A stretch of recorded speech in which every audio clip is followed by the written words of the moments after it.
Şahbazov 13 təqdim edir. Qalmışam əsrətinlə tək hardasan, ayrılığa dözmür ürək hardasan. Qalmışam əsrətinlə tək hardasan, ayrılığa dözmür ürək hardasan.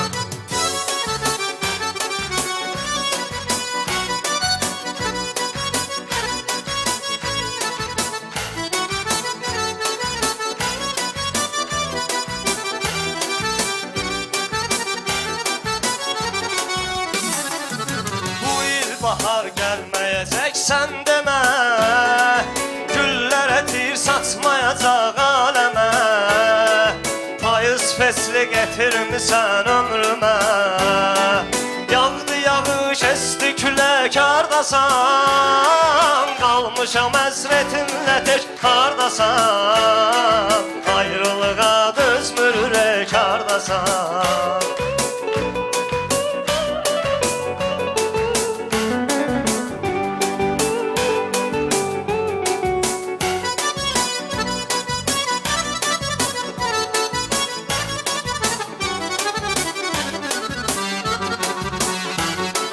Tətrivə deymişəm küsüb gedmisən, son dəfə gözlərimi süzüb gedmisən.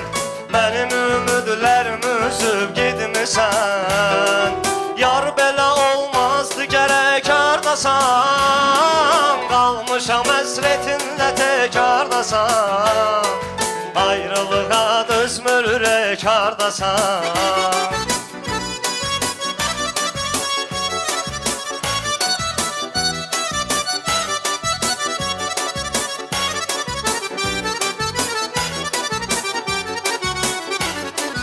Yar mənə əslində məhəbbətim var, İnanmaram sən bunu etsən inkar.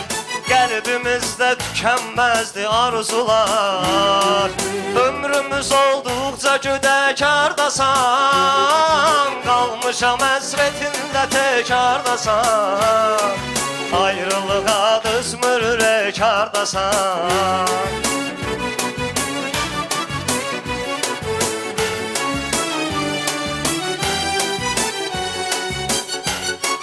Səni nə qədər sevdiyimi bilirsən, eşitmişəm ki dərdimdən ölürsən.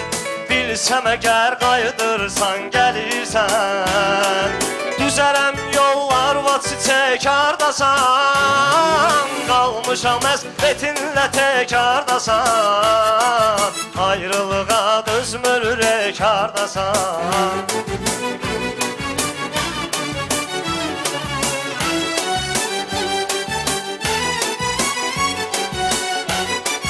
Yazan mənim bəxtimə yazmış səni, səndə olma sevgimizin düşməni. Qorxuram ki nazın öldürər məni, dön geri ey nazlı mələk hardasan. Qalmışam əsrətinlə tək hardasan, ayrılığa dözmür ürək hardasan. Qalmışam əsrətinlə tək hardasan, ömrüğa dözmür ürək hardasan. Qalmışam əsrətinlə tək hardasan, ayrılığa dözmür ürək hardasan. Çox sağ olun.